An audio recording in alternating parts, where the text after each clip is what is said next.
everybody, welcome to, yeah, you guessed it, yet another video. So today we're having a look at the Porphis PC416. Now, those who watch the channel will know that I've had the PC415, the Mark 1 version. I say that because this 416 is a Mark 2 version, and I also now have the Mark 2 415. So the PC416 is effectively a HVLP gun, so ideal for base coat, which is what we're doing or what we're using it for in this video. And the 415 is ideally a clear coat gun, but you can actually interchange the two, and I have tried both of them with obviously base coat and with clear coat. Before I go any further, I must say, because I will forget otherwise, we have a discount code for Porphis, which is Pete Hobby. I'll put a link in the description, and that should take you to the website, and it should automatically include the 5% discount. It's only 5%, but it's better than nothing. It also helps support the channel because then people know you know you're watching the videos, etc. So I'll put a link in the description for that. There's also a UK importer that I did say I would mention. We're not connected with them in any way, or I'm not connected with them in any way, but we've got a discount code for them, which is RX Spray 5, self-explanatory really, 5% discount. The company is called RX Spray, but I'll put a link in the description as well to their UK website.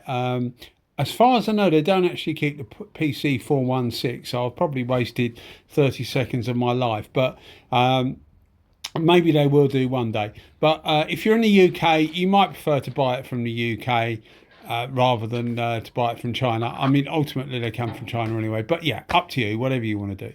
So PC416, so as I say, this is a HVLP version. Now Porphis were good enough to send me two guns, well, they actually sent me more, but two HVLP guns. They sent me this one, the PC416, and the PHS156. So I'll put a link in the description. It's going to be full of links. Link in the description to the PC415 video I did, because I was quite impressed with that. But I'm as you would probably expect, very impressed with the PC416. When I first got mine, they were about 100, and this is the Mark 1, they're about 165 US dollars. And I work in US dollars because that's what their website's priced in, and that's normally what I buy stuff from China in. So it's about 165 US dollars. Now the newer version is about 195, so it's gone up by a bit, but it has been redesigned. And again, I'll put another link in the description so that you can see the difference between the Mark 1 and the Mark 2 and the 415 and the 416. So it saves me going into all of it here. So let's concentrate on the 416. So as I said, they're about 195 US dollars. And when I first got my 415, what really impressed me was the build quality. At that sort of price point, the build quality was really, really good.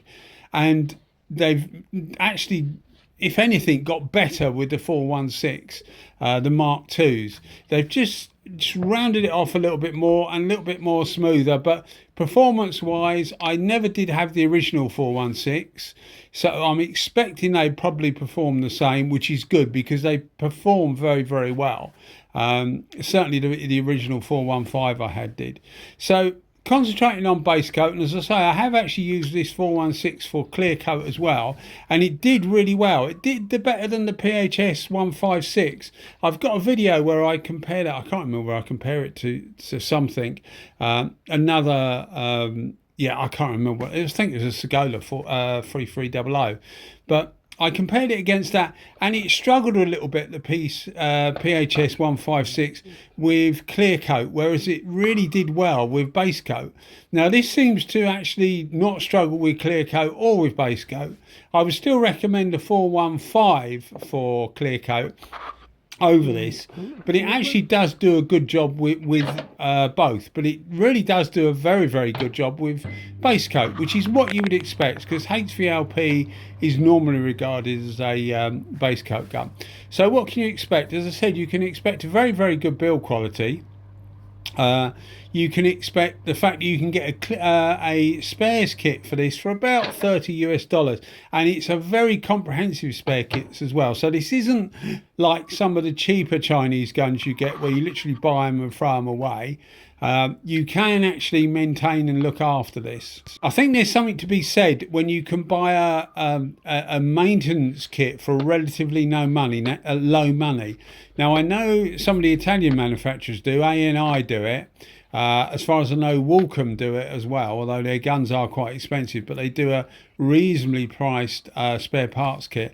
And as I say, Porphis do it as well. So I think that's quite admirable, that, because it allows you to, it's not such a throwaway thing. Some of the manufacturers like Iwata and SATA, if you need a spare part that's not major, but a couple of parts that are getting a bit more expensive, you then start to question whether it's worth doing it and you know, worth repairing it. And I think if you can actually look after something and keep it for a longer time, then it's got to be good for everybody involved, really. Anyway, just my tuppence worth. So I use this for a base coat. It's actually a Honda car colour, this, but it's the same. I can't remember what the number is. It's PB something in the motorcycle world. And I'm dyslexic, so it's something like NATH or something. It's a blue, but the reflection blue is a dead ringer for it. So I did it in reflection blue. We're going over a light grey primer, which is ideal for this colour, really, because it lightens it up a bit. It gives it a bit more zing, because it's a metallic colour. It actually gives it a bit more zing than a darker primer or substrate. Obviously, you've got to be careful if you're trying to match existing colours. You've got to be careful of what was on originally, but you can adjust it by just the amount of coats you do.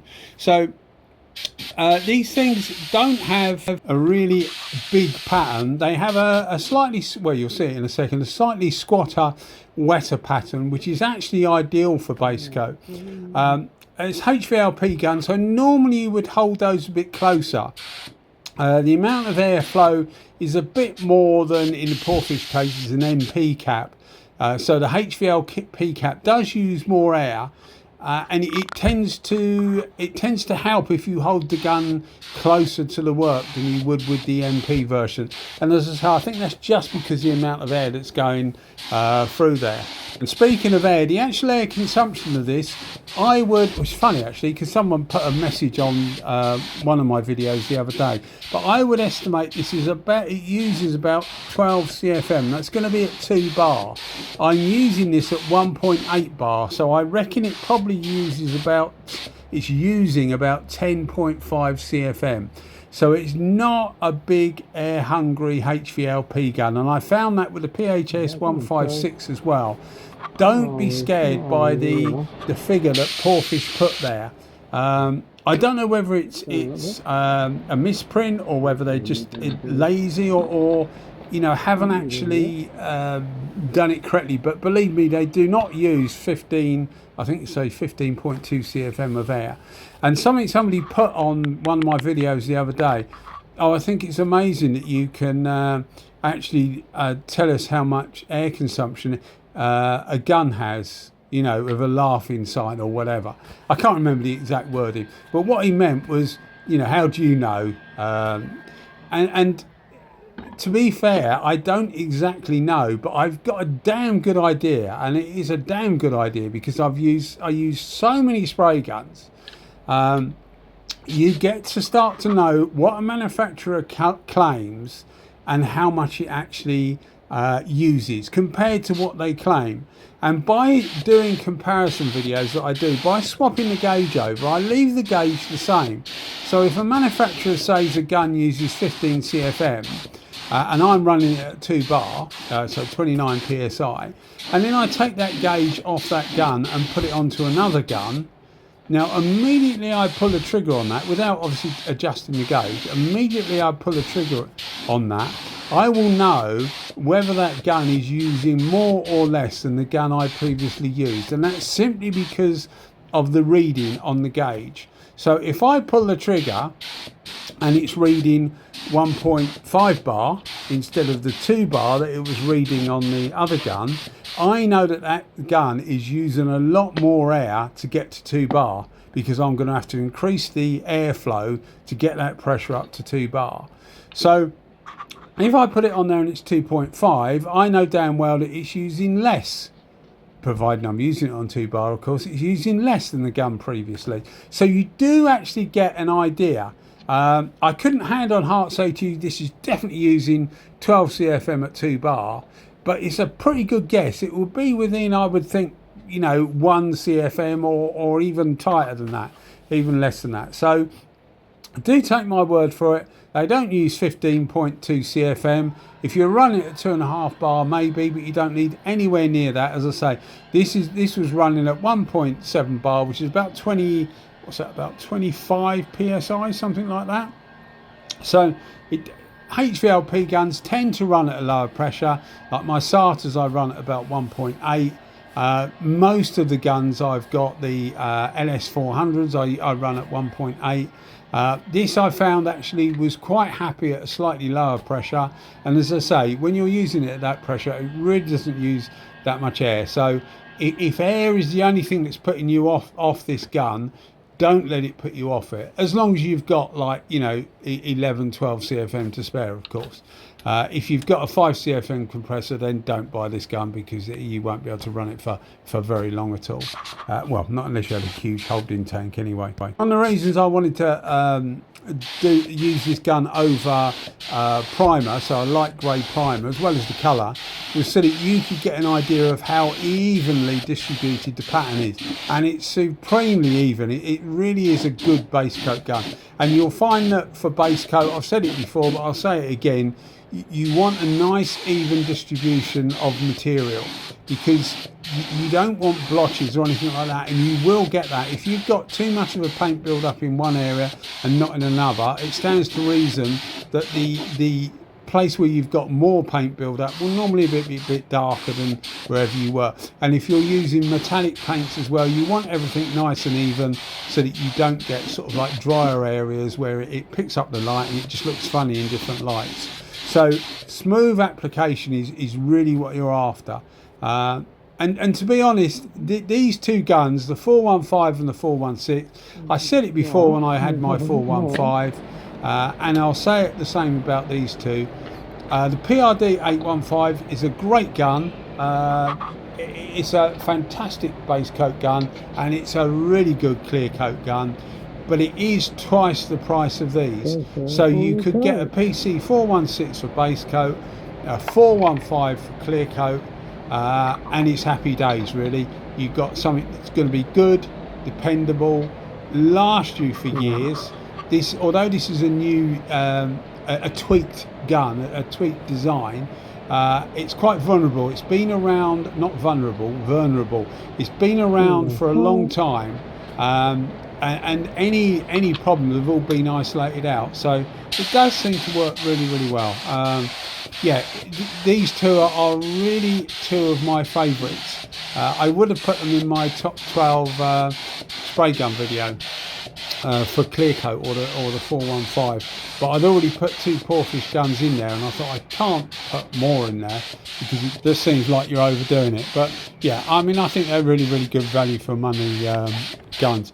It can give quite a wet pattern, this. I often don't use mine on full fluid, my gun's on full fluid.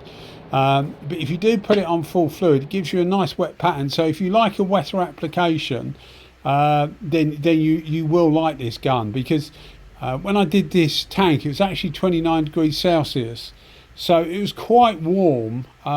So you need a bit of a wetter pattern, really, so that the metallic can at least lay before it dries off. Otherwise it just goes on too dry. So yeah, it's capable of you know, a good wet pattern if that's what you're after, or you can back it off like I do, and just put it on a little bit lighter. But yeah, quite a universal gun. and definitely one of my favourites. But as I say, don't be put off by the air consumption. Anyway, guys, thank you as always for watching the videos, and you keep on watching them, and I will keep on making them because I do genuinely enjoy it. If you are enjoying the channel, maybe think about giving us a thumbs up and even give us a subscription. It doesn't actually cost anything, as most of you will know, and it does the channel good because it just well, it just seems like more people are interested. Anyway, guys, thanks as always. Cheers. Bye bye.